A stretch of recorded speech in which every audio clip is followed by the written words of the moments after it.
नमस्कार, मैं आपके साथ रंजना रावत और आप देख रहे हैं 6 बजे का खास शो खबर 1 मिनट। 60 सेकंड में हर बड़ी खबर तक तह तक होगा विश्लेषण। पहले खबर बिहार के बाढ़ की वजह से हो रही परेशानी से जुड़ी हुई।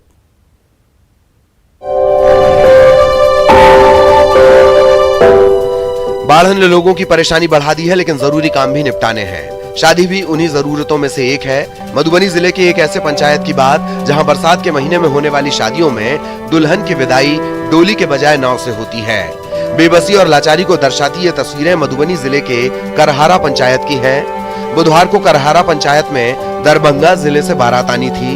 सरकारी नाव नहीं मिलने पर आनन फानन में निजी प्रयासों से छोटी सी नाव का इंतजाम हुआ। इस पर सवार होकर दूल्हे राजा और कुछ बाराती किसी तरह करहारा पहुंचे। नदी किनारे खड़े लड़की पक्ष के लोगों ने दूल्हे को गोद में उठाकर बारातियों का स्वागत किया। तो कई बार हम लोग ने सूचना दिया है अंचल अधिकारी को, लेकिन इस पे अभी तक कोई भी कार्रवाई नहीं की गई है और नाव मुहैया नहीं कराया गया है। बरसात के मौसम में न सिर्फ आम जनजीवन बल्कि शादी ब्याह जैसे हंसी खुशी के पल भी बेरंग और बोझिल से हो गए हैं। 7 नदियों से घिरे खगड़िया में कोशी और बागमती नदी खतरे के निशान से ऊपर बह रही है, जिसके कारण जिले के कई निचले इलाके बाढ़ से प्रभावित हो गए हैं। ऐसे में बाढ़ प्रभावित तो परेशान है ही, बाढ़ग्रस्त इलाके में आने वाली नई नवेली दूल्हे दुल्हन भी काफी परेशानी झेल रहे हैं। जरा इन तस्वीरों को देखिए।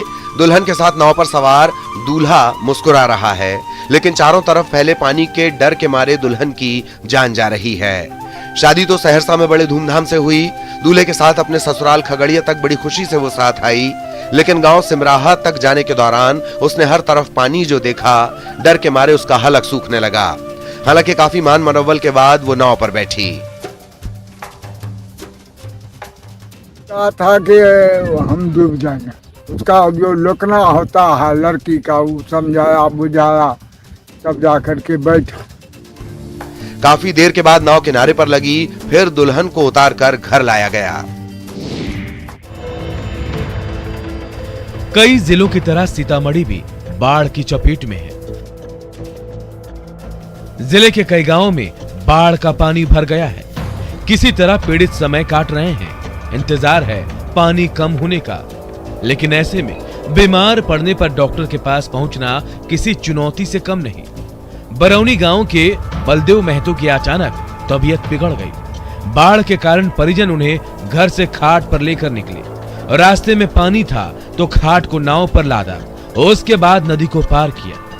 नदी पार करने के बाद बलदेव महतो को परिजन ऑटो पर लेकर अस्पताल पहुंचे। यहाँ पर सालों से नाव से ही आर पार होता है और बहुत ज्यादा कठिनाई होती है। आपको बता दें कि बरौनी गांव बागमती नदी के तटबंध के अंदर बसा है। ऐसे में हर साल ऐसी स्थिति से ही दो चार होना पड़ता है।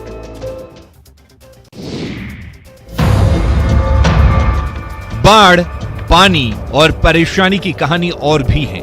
तस्वीरें पूर्णिया से आई हैं, जहां बायसी में लोगों ने जिस घर को अपने खून पसीने से बनाया, उसी घर को अब वो तोड़ रहे हैं, अपने प्यारे आशियाने को छोड़ रहे हैं। वो ऐसा इसलिए कर रहे हैं क्योंकि महानंदा ने जो तबाही मचाई है, उसमें एक एक घर नदी में समा रहे हैं। मड़वा गांव में अब तक 8 घर नदी में समा चुके हैं।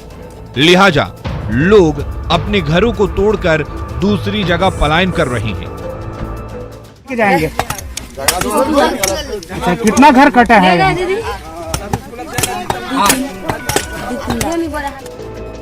गांव में पानी की वजह से कई लोग ऊंचे स्थानों पर पलायन कर चुके हैं।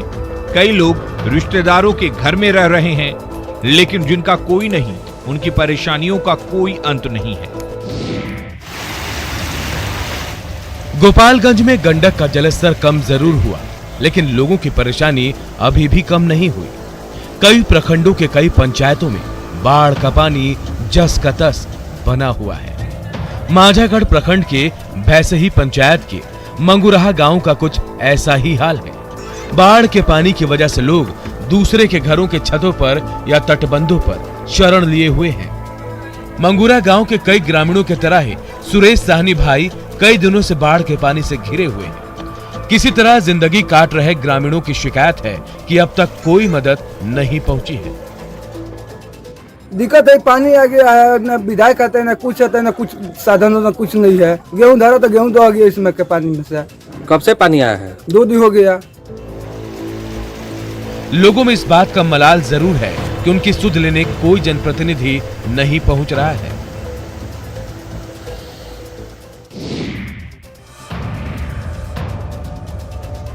जलस्तर कम होने के बाद किशनगंज में कनकई, महानंद और मेची नदी तेजी से कटाव कर रही है। दौला पंचायत के मंझोक गांव में कई घर नदी में विलीन हो गए। जो घर बचे हैं लोग उसे अपने हाथों से उजाड़ रहे हैं। मंझोक और पोरलाबाड़ी को जोड़ने वाली सड़क महानंद नदी में समा गई है। ग्रामीणों का आरोप है कि अब तक किसी ने उनकी सुध तक नहीं ली। ग्रामीण ही एक दूसरे की मदद कर रहे हैं, जिससे किसी तरह खाने पीने का प्रबंध हो पा रहा है। कोई देखभाल नहीं? कोई देखभाल नहीं बाया। एक बीज माता है वाली से बीज डाले फिर चीनी पत्ती खा। कटाव रोधी कार्य जल्द नहीं किए गए तो हजारों घर नदी में समा जाएंगे। स्थानीय लोग इसी अनहोनी से डरे हुए हैं। एक तरफ कनकई का कहर जारी है तो दूसरी तरफ नेपाल से आने वाली रतुआ नदी भी भीषण कटाव कर रही है। टेढ़ा गाछ प्रखंड के चिल्हनिया पंचायत के सोहिया घाट इलाके में ये कटाव हो रहा है। कटाव की वजह से लोग अपना घर बार छोड़कर दूसरी जगहों पर शरण लेने को मजबूर हो गए हैं। सैकड़ों एकड़ की खेती पानी में डूब गई है। पेड़ भी पानी की वजह से तेज धार में उखड़ रहे हैं, जिसकी वजह से लोग खुद पेड़ों को काट रहे हैं। बाढ़ के पानी से 300 घर प्रभावित हुए हैं।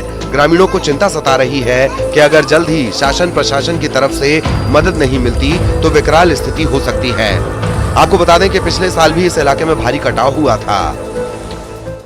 इसी तरह से नदी कटाव होता है और हम लोग जिला प्रशासन से गुहार लगाते हैं, बाढ़ आपदा से गुहार लगाते हैं, एमएलए एमपी से गुहार लगाते हैं। एक बार फिर विपदा से अभी गांव वाले निकल भी नहीं पाए थे कि अब एक बार फिर से मुसीबत सामने है।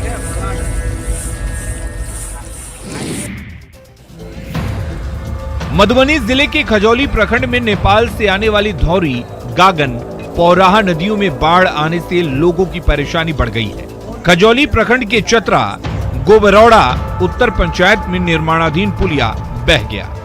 कोसी नहर प्रोजेक्ट के तहत बनाए जा रहे इस पुलिया के बहने से गोबरौड़ा और मरुकिया जाने वाली सड़क पर आवागमन बाधित हो गया है। वहीं बरसाती नदियों के तेज बहाव के चलते कोसी नहर के किनारे बसे कुछ घरों में भी पानी घुस गया है। कई घर तो पानी में विलीन हो गए। पश्चिमी कोसी नहर प्रोजेक्ट के एसडीओ की माने तो पुलिया निर्माण के लिए सड़क की खुदाई की गई थी। बरसात पहले गागन नदी में इतनी ज्यादा पानी आ गई कि उसको तोड़ते हुए निकल गया, जो मेरे कैनाल के टो को टच कर रहा है कंट्री साइड में। फिलहाल जरूरत है कटाव रोधी कार्य में तेजी लाने की, ताकि लोगों की परेशानी को कम किया जा सके। घरों के आसपास पानी ही पानी, जहां तक नजर जाएगी पानी ही नजर आएगा। 20 दिन से लोग पानी के बीच जिंदगी गुजार रहे हैं, लेकिन यहां रहने वाले लोग बाढ़ पीड़ित नहीं हैं। ये हम नहीं कह रहे, प्रशासन की नजर में ऐसा ही है।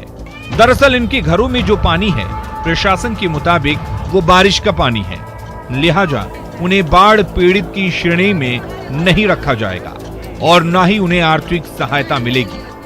महादलित बस्ती के लोग मुसीबत में हैं और कोई उनकी मदद करने वाला नहीं है। प्रशासन ही नहीं बल्कि स्थानीय जनप्रतिनिधि भी इनको लेकर उदासीन है। 5 नंबर वार्ड में बहुत ज्यादा पानी आ गई बा, सबके घर में घुस गई बटे। बस्ती पानी से लबालब है, लेकिन बीडीओ से लेकर सीओ तक का दावा है कि यहाँ बाढ़ नहीं है। बिहार ही नहीं, बरसात के मौसम में झारखंड के लोगों की परेशानी भी बढ़ गई है। गुमला में चैनपुर प्रखंड के मालम नावा टोली की तस्वीरें देखिए। डाइवर्जन बरसात की वजह से पूरी तरह जर्जर है। ऐसे में कुरुमगढ़ और चैनपुर से आने जाने वालों को काफी परेशानी का सामना करना पड़ रहा है। कीचड़ युक्त डाइवर्जन में कई गाड़ियां फंसी हुई हैं। मोटरसाइकिल सवार जान हथेली पर लेकर यात्रा करने को मजबूर हैं। हाल ये है कि मरीज लाने चैनपुर से तिगावल जा रही एम्बुलेंस भी कीचड़ देखकर बीच रास्ते से ही लौट गई। लोगों ने ठेकेदार पर लापरवाही का आरोप लगाया, जिसकी वजह से कुरुमगढ़ से चैनपुर तक का 15 किलोमीटर का सफर लोगों को पैदल ही तय करना पड़ रहा है। लॉकडाउन खुलने के बाद भी रोड अभी तक सही ढंग से नहीं बना, डाइवर्सन टाइप का नहीं है। हम लोग कैसे जिएंगे, मरेंगे? रात भर यहाँ पर पड़े हुए हैं जंगल रोड में। आपको बता दें कि पुल बनकर तैयार है, लेकिन ठेकेदार की लापरवाही से लोगों की परेशानी जारी है। इसे लेकर लोगों में नाराजगी दिख रही है। दुमका डीटीओ की टीम जांच के लिए निकली थी, जहां उन पर हमला हो गया। घटना शिकारीपाड़ा थाना क्षेत्र के पिनरडगिया की है। वहां जांच के लिए आए डीटीओ शैलेंद्र रजक और सीओ राजू कमल पर असामाजिक तत्वों ने पत्थरबाजी शुरू कर दी। पथराव में डीटीओ की गाड़ी क्षतिग्रस्त हो गई। वहीं डीटीओ और सीओ बाल बाल बच गए। वहां से किसी तरह से दोनों निकलने में सफल रहे। सूचना मिलने के बाद एसडीओ खुद घटनास्थल पर पहुंचे। दरअसल जांच के क्रम में 4 ट्रकों को पकड़ा गया था, जिसे लेकर टीम शिकारीपाड़ा थाना आ रही थी, लेकिन उसी बीच पथराव शुरू हो गया। प्रशासन दोषियों की तलाश में जुटी है। लोगों पर कड़ी कार्रवाई की जाएगी। पहले तो दोषियों को चिन्हित करेंगे, कौन लोग हैं जो ऐसा कर रहे हैं। इस तरह से हमला दिखाता है कि असामाजिक तत्वों को डर नहीं है।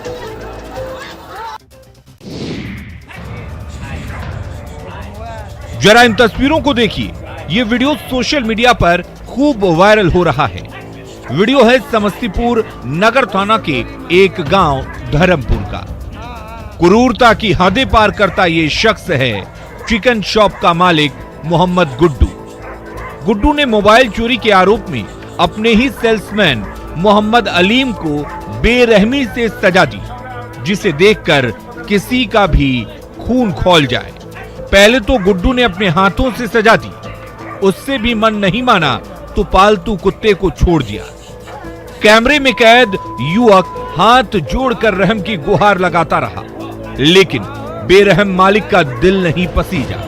पालतू कुत्ता युवक पर झपट्टा मारता रहा। माफ करने की जगह एक बार फिर से बेल्ट से बेरहमी से पिटाई कर डाली। सबसे आश्चर्य की बात यह है कि इस मामले की जानकारी स्थानीय पुलिस को नहीं है। मारपीट करने पर उतारू ये भीड़ हाथ में दाबी और गड़ासी लेकर पेड़ों को काटते ये दबंग। ये 60-70 लोगों की भीड़ दबंगों की जमात है, जिसने निशाना बनाया है एक महिला को। पूर्णिया के जलालगढ़ थाना के हांसी बेगमपुर की ये तस्वीरें हैं। दरअसल जमीन को लेकर विवाद कई सालों से चल रहा था। जनता दरबार में ये फैसला हुआ कि फिलहाल कोई पक्ष जमीन पर घर नहीं बनाएगा, लेकिन गजाला परवीन ने यहाँ घर बना लिया। तभी दूसरे पक्ष के लोगों को ये जानकारी मिली और फिर हुजूम बनाकर ये लोग पहुंचे। जो कुछ मिला उस पर हाथ साफ कर दिया। किसी भी विवाद के लिए कोर्ट और कानून है। दबंगई से और हाथ में कानून लेकर फैसला करना उचित नहीं कहा जा सकता।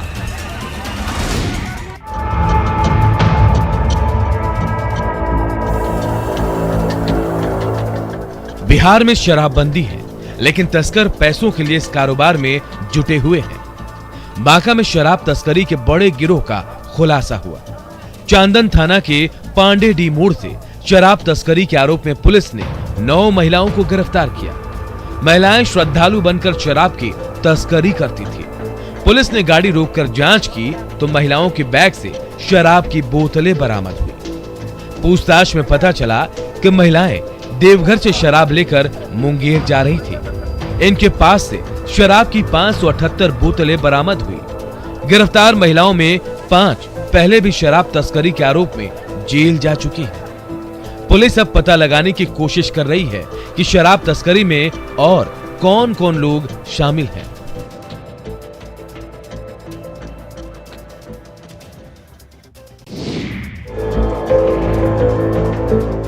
कोरोना काल में लोग परेशान हैं, खासकर दूसरी लहर के दौरान ऑक्सीजन की कमी से कई मरीजों ने दम तोड़ दिया।